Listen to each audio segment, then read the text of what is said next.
Okay, welcome to the 2025 Northampton School District Deliberative Session. This meeting is now officially open. Michael, I ask you to lead us in the Pledge of Allegiance? I pledge allegiance to the flag of the United States of America and to the republic for which it stands, one nation, under God, indivisible, with liberty and justice for all. Thank you, Michael. Tom, did you have something to say? I do. So, as many of you may know, we lost an important member of our community and a member of the budget committee. We can't hear you. As many of you may know, we lost an important member of our community, a member of the budget committee last week, Andrew Rauchi. Andrew was a member of the Marine Corps, ran the Rhode Island retirement fund for years before he chose to move up here with Kate to raise her 3 children, Jax, Finn, and Coraline. Jax and Finn are students here at Northampton, and if you don't, for those who can, would you please stand for a moment so we have a moment of silence in honor of Andrew.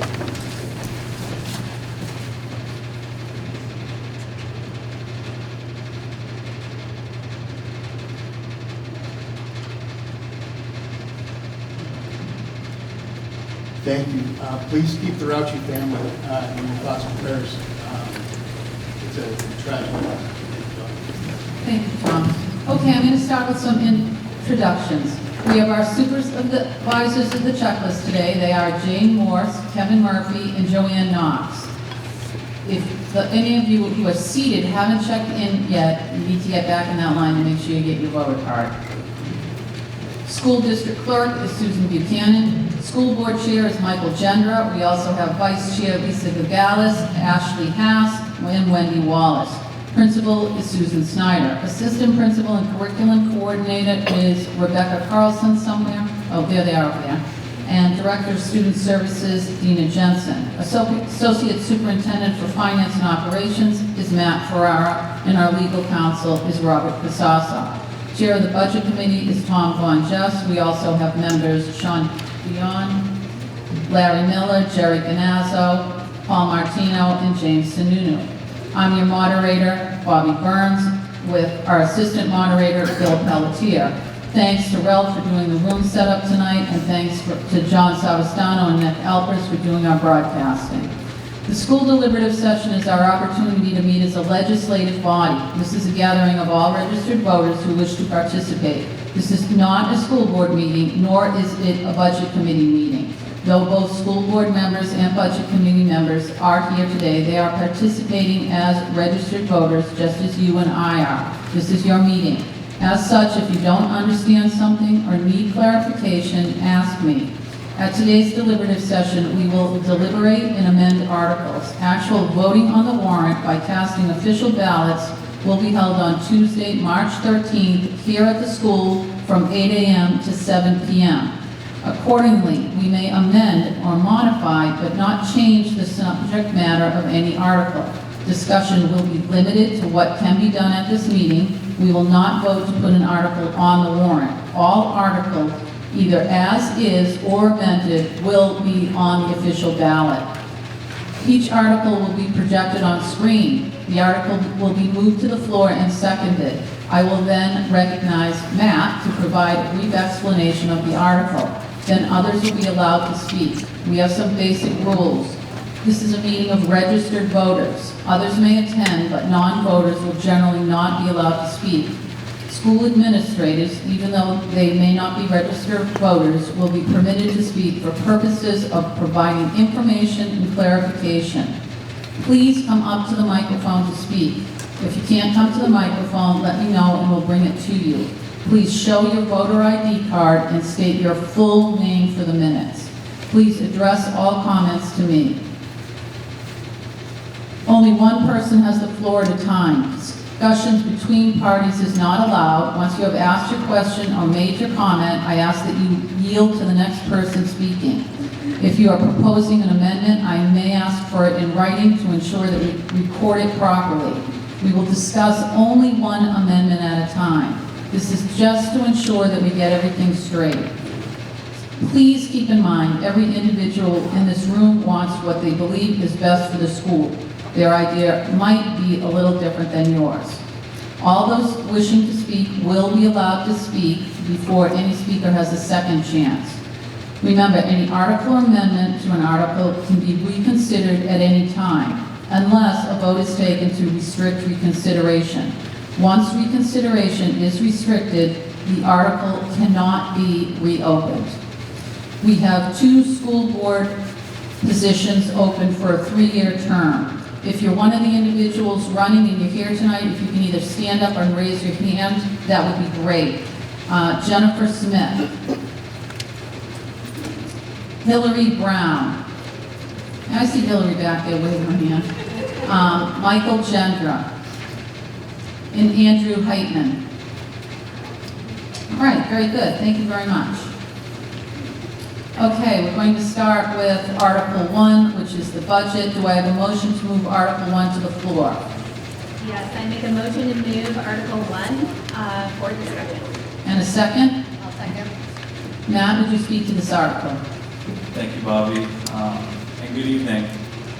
So, the proposed FY26 Northampton School District operating budget was a result of a pretty lengthy, months-long development process that truly began in September. So throughout this process, it went through a few iterations. That included the administration, the school board, and the budget committee.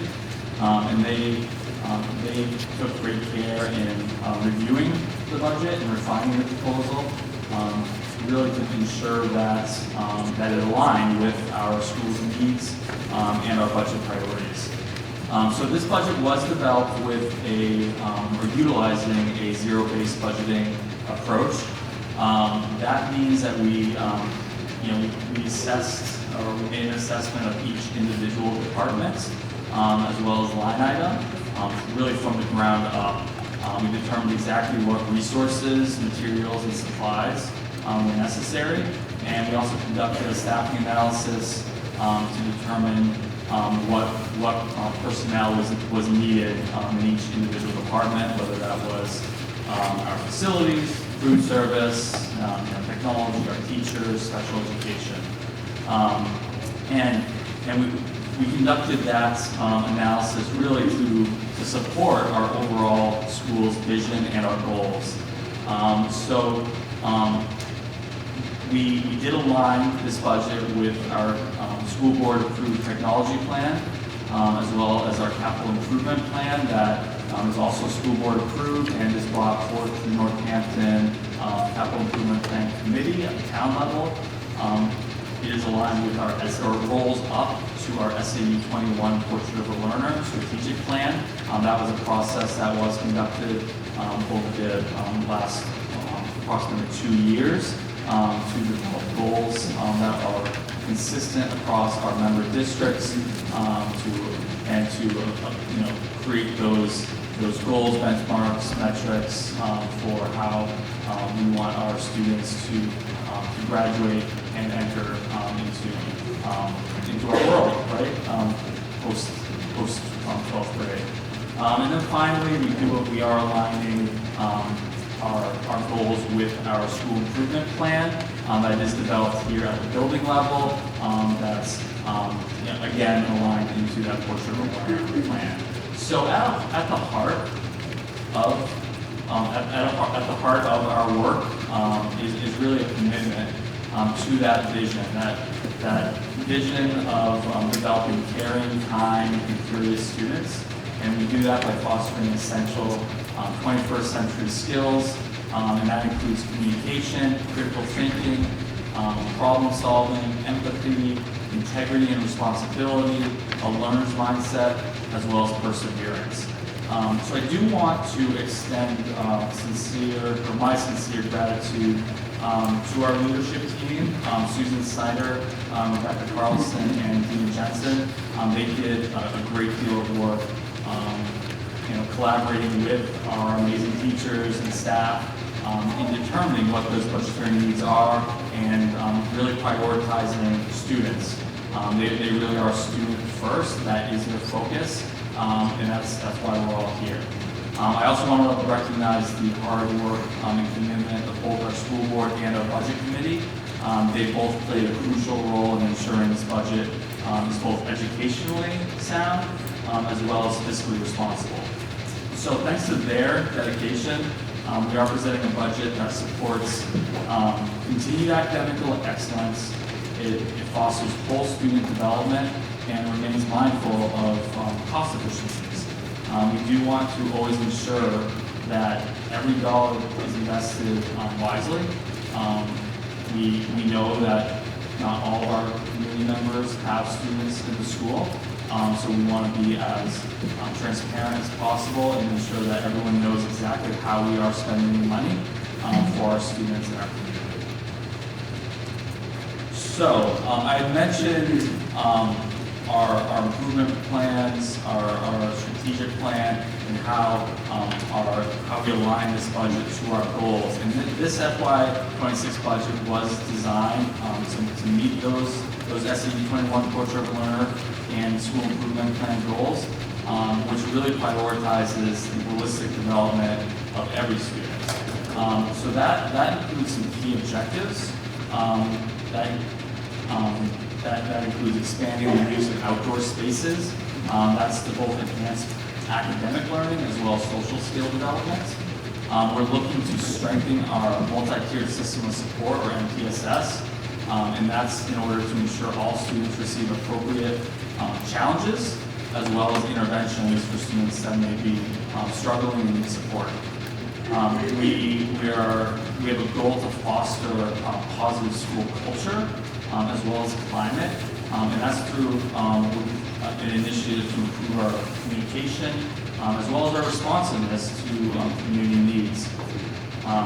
We are always looking to uphold our commitment to high-quality special education services, and we want to ensure equitable access and to those essential resources. And then finally, we do look at identifying staffing and resources necessary to achieve those goals effectively.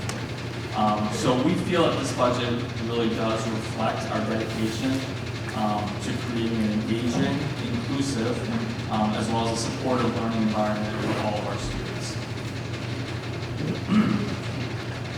So that brings us to what our budget priorities are that align with those goals. So that includes sustaining consistent classroom staffing structure. So while we have had some declining enrollment in years past, we are always looking at where necessary adjustments are needed based on enrollment trends. We are looking to enhance the capacity of our special education department through targeted professional development investments. So what that means is we are looking at areas where we can provide professional development for our existing staff instead of contracting out at a higher cost. We are advancing our long-term technology planning, and that's done by implementing our 3-year 2024 to 2027 technology plan. And that plan addresses our hardware, software, infrastructure, professional development needs in the technology department that support our entire school. We are continuing to maintain a structured replacement cycle to ensure reliable resources for our students and our staff. And finally, we're looking to maximize our available funding sources.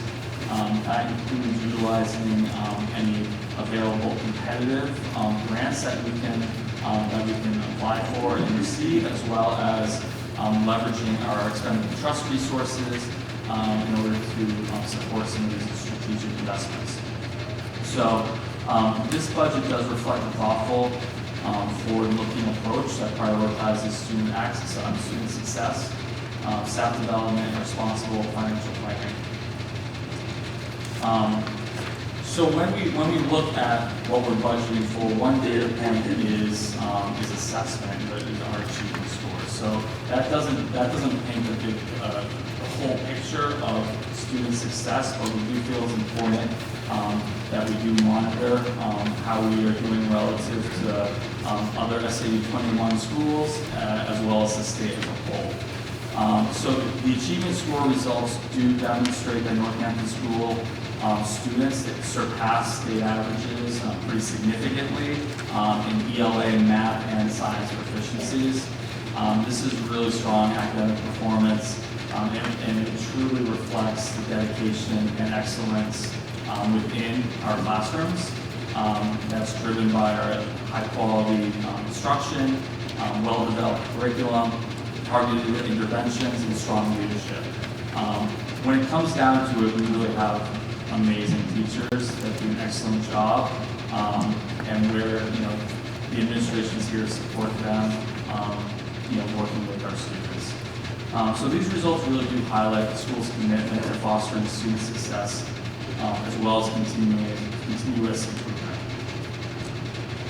Another data point is enrollment, which is a critical factor when shaping the district's budgeting process and looking at strategic planning. So in order to ensure informed decision making, we do partner with the New England School Development Council, so that's the NSDEC for short, and they do an analysis and provide us with enrollment trends and project our future student populations. So according to our current projections, Northampton School does anticipate level enrollment at 268 students for the next school year, 2026. So I will note that while we do not anticipate a change in enrollment, we do continue to monitor enrollment trends, and that does help us when guiding our staffing decisions, our resource allocation, long-term planning, and we look at all those things when we're looking at maintaining our high quality of educational experience for our students. So by leveraging this type of data,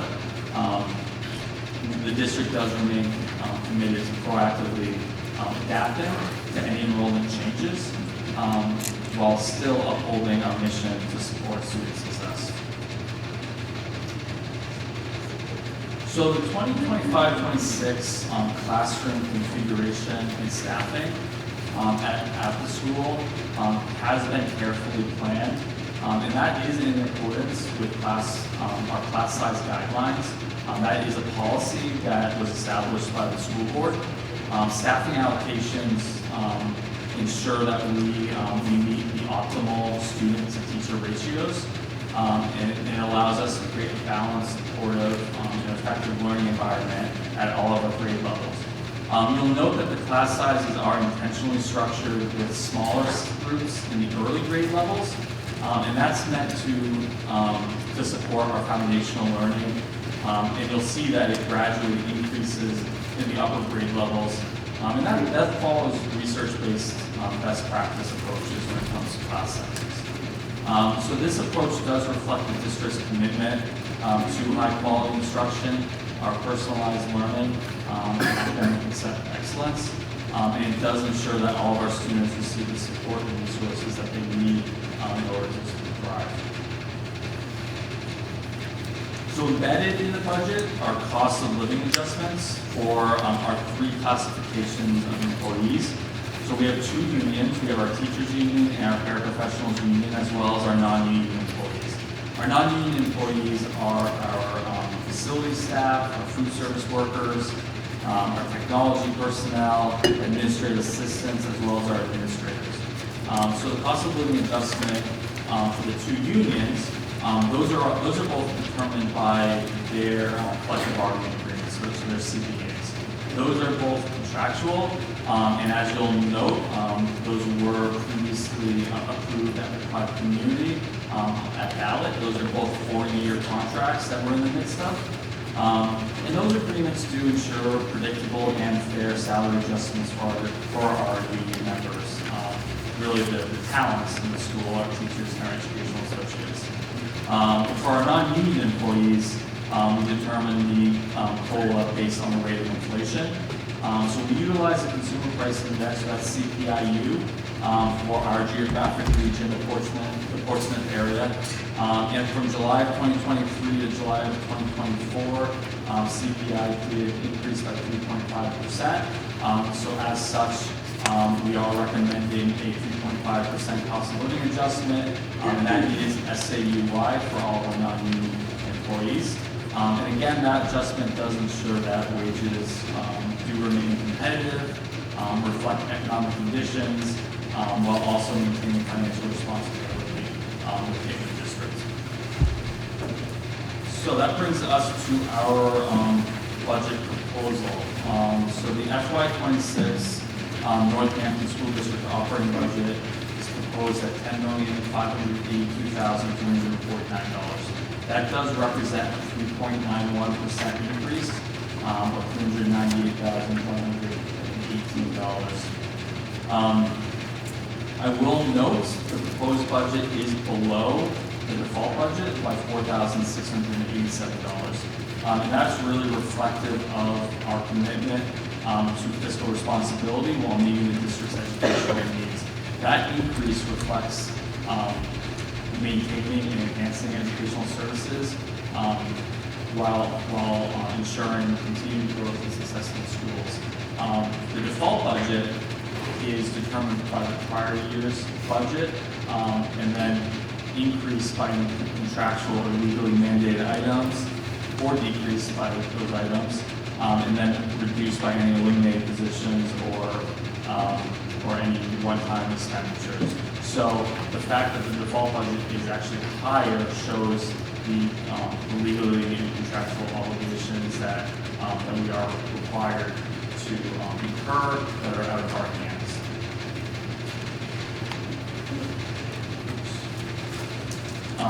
So in every budget, there are key budget drivers. So I will review a few of the key factors that are driving the increase to this budget. That includes the addition of one educational associate for special education, as well as one registered behavior technician or RBT for special education. And those are both positions that are necessary to support our students based on their individualized education programs or IEPs.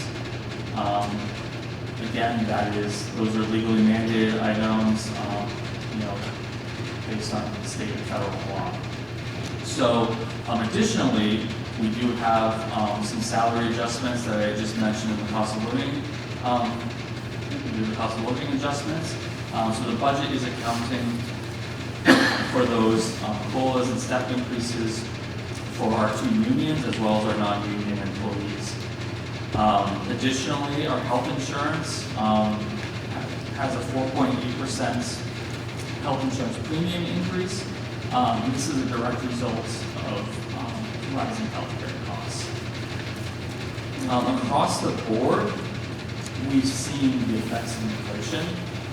There's been a really broad impact to our operating expenses. So that includes our supplies, our software, our contracted services, all of those expenditures that are required in order to maintain our buildings and grounds have increased.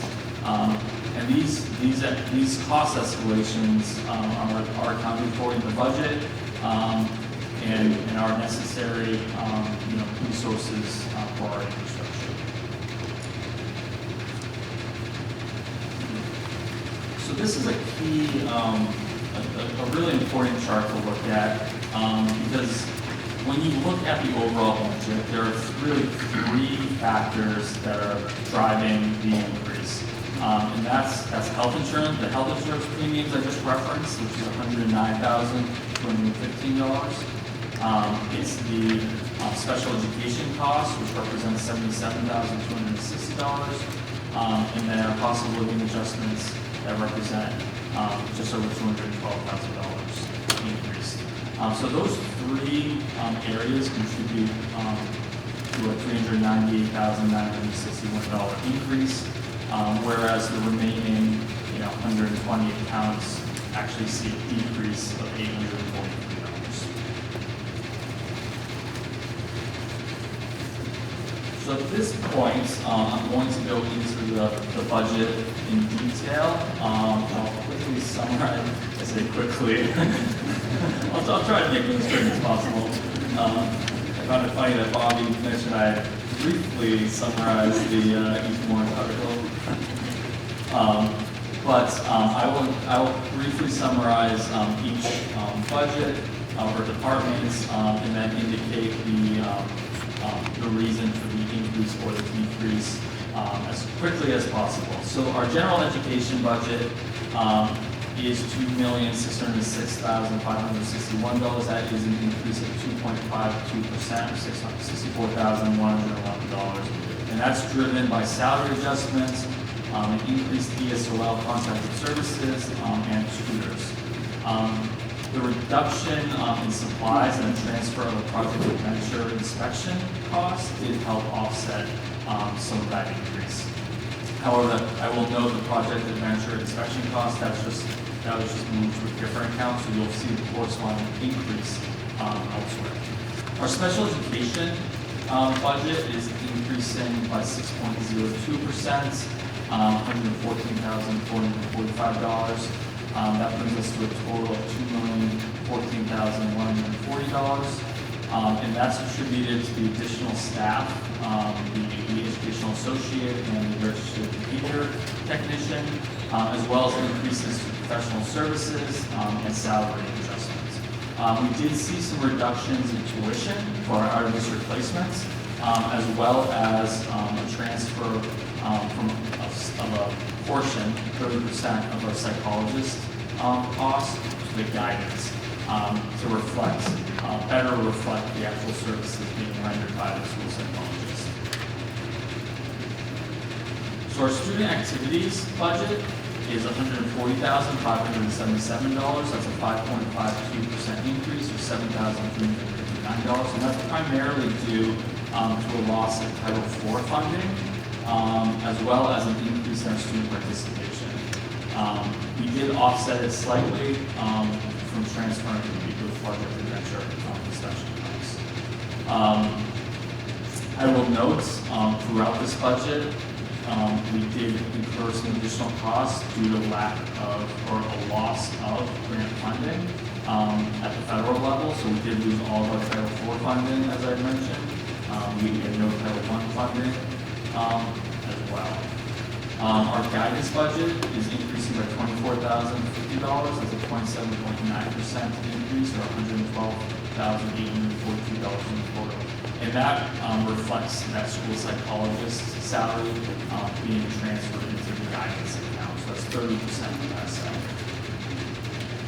Our health budget is $90,249, a 5.46% increase, or $4,874. That reflects our salary adjustments and step increases. Similarly, speech services is increasing by 4.1% to a total of $147,054, adjusting for those salaries. Our improvement of instruction account is budgeted at $114,327. That's an increase of 7.31%, or $7,784. Again, that's driven by those Title IV funding losses, and it was offset by some reductions in our anticipated course reimbursement, as well as professional development. Educational media, or our library, is budgeted at $149,652. That's an increase of 2.72%, or $3,968. That reflects our salary adjustments. We did make some reductions in our information access fees.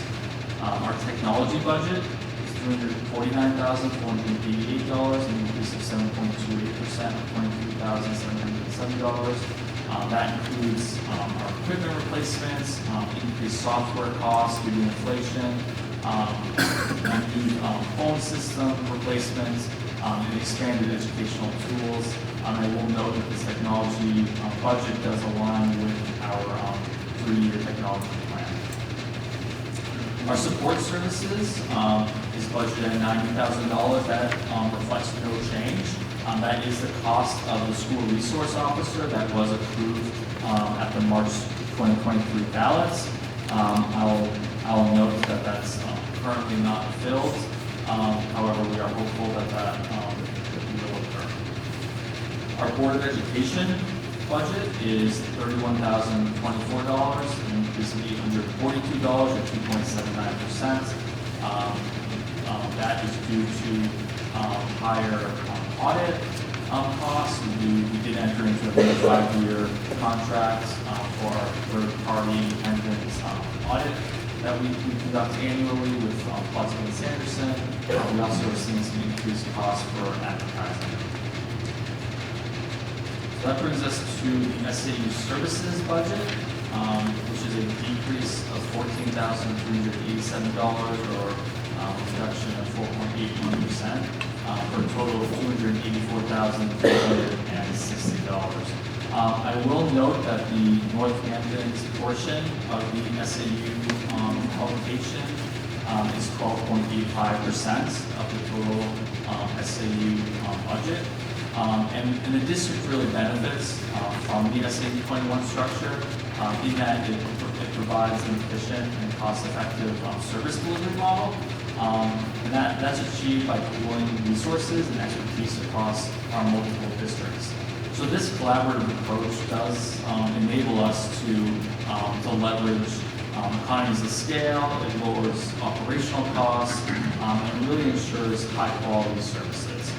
Some notable savings that include approximately $20,000 in ESOL costs, $10,000 in printer and copier expenses, $12,000 in energy savings, $15,000 in transportation costs, and $18,000 in special education contracting services. So, and that's in addition to the reduced rates that we're able to achieve by conducting SAU-wide purchasing and leveraging that, again, those economies of scale. Additionally, with our shared administrative services, we are able to distribute costs with superintendent, business office, human resources, and AP payroll function across our 5 participating districts. That way, Northampton doesn't have to bear that cost. So overall, the SAU does provide oversight not just for Northampton pre-K through 8 students, but also our Northampton students at Winnicott High School. And this really does create continuity and consistency for all of our students entering into Winnicott. And this structure not only generates those aforementioned operational savings, but also allows for our districts to preserve their flexibility, maintain culture and identity, and have that autonomy as an individual district, so that Northampton can meet its own unique educational goals. Our school administration budget is $333,349, an increase of $12,343, or 3.81%. That includes salary adjustments, and it's partially offset by reductions in our workshops and seminars account. Our buildings budget is $666,476. That's a 1.84% increase of $12,063. And in our buildings account, we took a hard look at every account, but we really worked it hard with inflationary factors when it came to all of our supplies, materials, all facilities-related items. Really have seen increased costs, particularly when you look at labor. Whenever we're contracting out services, we're seeing increased costs due to wage inflation. Our grounds budget is $80,046. That's a 5.65% increase, or $4,283. And again, that was largely affected by inflation for our maintenance costs, as well as our snow removal and lawn care costs. Our vehicles budget is $3,201, an increase of $1,200. or 59.97%. So this reflects the annual repairs and maintenance of our school-owned truck. I'll note that our truck is utilized pretty heavily to assist with our snow removal. Transportation is budgeted at $675,453. That's a 4.31% reduction, or $30,406. And that is a reflection of a reduced special education transportation costs. It also includes year 2 of the 5-year contract with First Student. And First Student provides for our general education, our athletic, field trip, and other transportation costs. Debt service is currently budgeted at $0 with no change. We currently have no payments in effect. Our employee benefits budget is $2,427,251, an increase of $133,089 or 5.8%. And that's due to that aforementioned increase in health insurance premiums. However, that is mitigated by utilizing our health insurance expenditure trust. We did under budget that account to reduce that burden. We also had increases in our FICA costs, so that's Social Security, Medicare, employer contribution, which rises correspondingly with salary increases. Additionally, we did see an offset with a lower employer contribution rate by the New Hampshire retirement system that did benefit us. Also, we reduced our 403B contribution budget based on actual expenditure history. Our administrators can opt in, however, we're basing that on actual usage. Our interfund transfer is $45,000. That's an increase of $15,000. That's based on actual expenditure history. That's allocated to cover any potential food service deficits.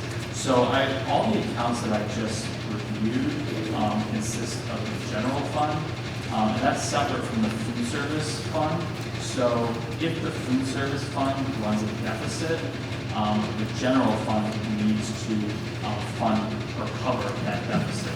So that's what the interfund transfer is. It's covering our anticipated food service deficit. With a school like North Hampton, where we're quite small, and we have a very low free and reduced population, so we get very little in the way of USDA reimbursement through the National School Lunch Program. This is quite common to our deficit because we're not seeing those revenue sources that other districts may see.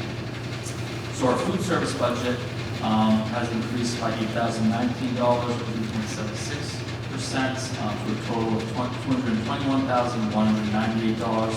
And again, that's where we've seen some inflationary increases in both our food supplies as well as our other supplies such as paper goods, as well as our salary adjustments. So that brings us to the default budget.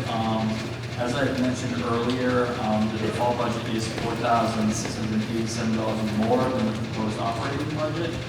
It is $10,587,036. So I briefly referenced that the default budget number represents the same appropriations as the previous year's budget, and then we adjust it, either increasing it or decreasing it by any debt service, contractual items, other legally mandated obligations such as special education, and then additionally we reduce the default budget if there are any one-time expenditures or if we eliminate any positions. The default budget calculation is a statutory formula, so that may result in either a higher or lower amount than the proposed operating budget, again, depending on those specific circumstances with legally mandated contractual items for But ultimately, the default budget does serve as a baseline that does ensure that our district continues to meet our essential obligations that we're legally required to perform. So overall, this is a pretty comprehensive budget that does reflect the district's ongoing commitment to delivering high-quality education while carefully managing resources. And that's to meet both our operational needs as well as our legal obligations.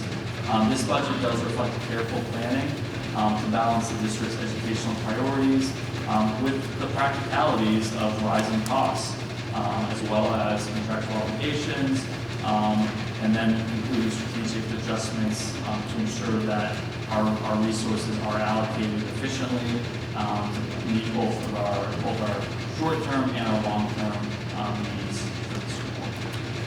So thank you, and that is it. Well, it might not have been brief, but it was thorough, so that's good. Okay, anyone who has comments or questions, come right on up to the microphone.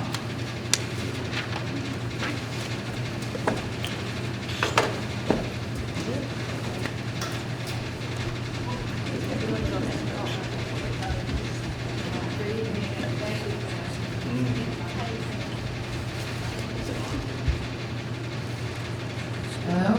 Yeah, that's it. All right, thank you for that very thorough and summary of the operating budget. I just had a question. You need to state your name. Oh, I'm sorry, Tracy Williams, 129 Walnut. And Tracy, you did check in, right? Blue card? White card. White card tonight, okay, thank you. Go ahead, Tracy. All right, my question is the reason for the loss of the federal funding? Was there a reason for the loss? So it's based on our demographics, and then we've seen a decline in federal funding trending down. So, and that's something that we are monitoring based on what we're hearing of the current administration as far as those type of funding sources. And obviously that will affect how we move forward with those funding sources. Great, thank you. Anne Marie, did you have a question?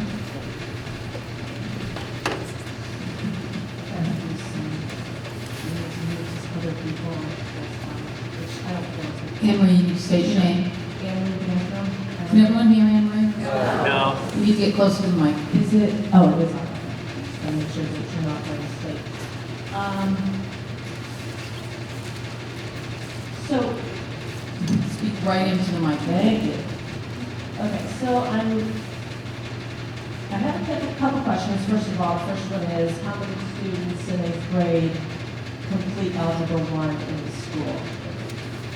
Do you have that figure? Do you know how many? Anne Marie, does this have to do with the budget? Yeah, I'm gonna get to it because I'm concerned about some of the numbers. I'd be happy to get that data for you. I don't have it off the top of my head, but if you email me, I'd be happy to get those. Okay. Any numbers Okay.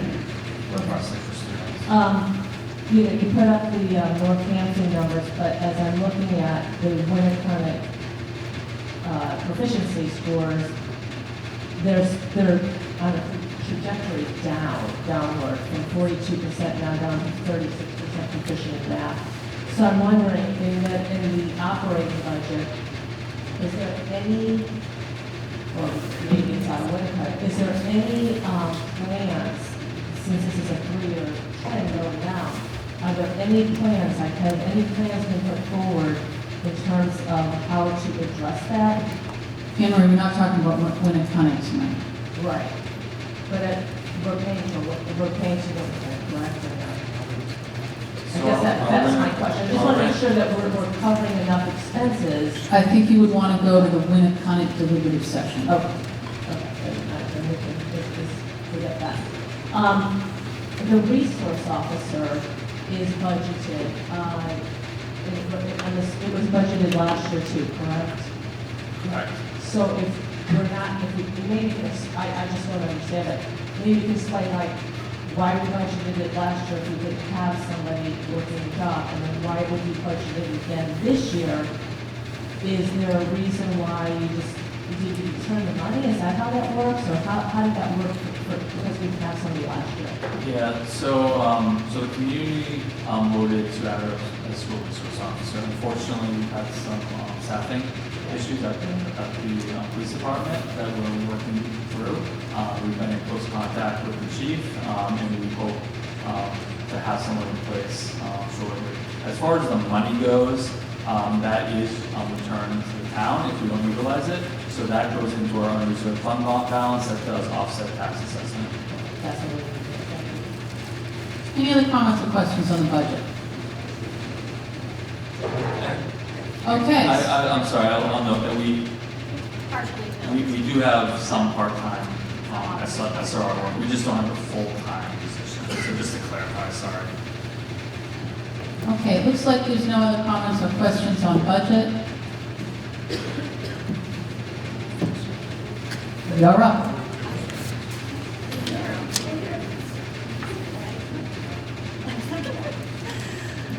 I will move to restrict reconsideration of Article 1. Second by Michael. All those in favor of restricting reconsideration? Anyone opposed? Okay, motion passes. Article 1 will move to the budget as written. Article 2, I'm going to turn it over to Matt again to talk about this one. Thank you. So the Northampton School District is proposing a long-term maintenance warrant article. This is an annual warrant article that you should be familiar with on the ballot. It's in the amount of $45,000 to be raised and appropriated for building maintenance and repair projects. So I will note that this funding does align with our 5-year capital improvement plan that is brought forth to the Northampton Town CIP Committee. And the primary project for this year that we are addressing is the replacement of the fire alarm panel. That was repaired back in 2014, but now does require a full replacement. And we are estimating that cost to be $45,000. Thank you. All right. I broke my own rule and I let Matt talk before we even moved it to the floor. So, Wendy, can we have a motion to move it to the floor for comments? I move to open Article 2 to the floor for discussion. And a second? Okay, thank you. Any comments or questions in relation to this article? Okay, no comments or questions. I move to restrict the reconsideration of Article 2. And a second? Okay, all those in favor? Anyone opposed? Okay, Article 2 will move to the ballot as written.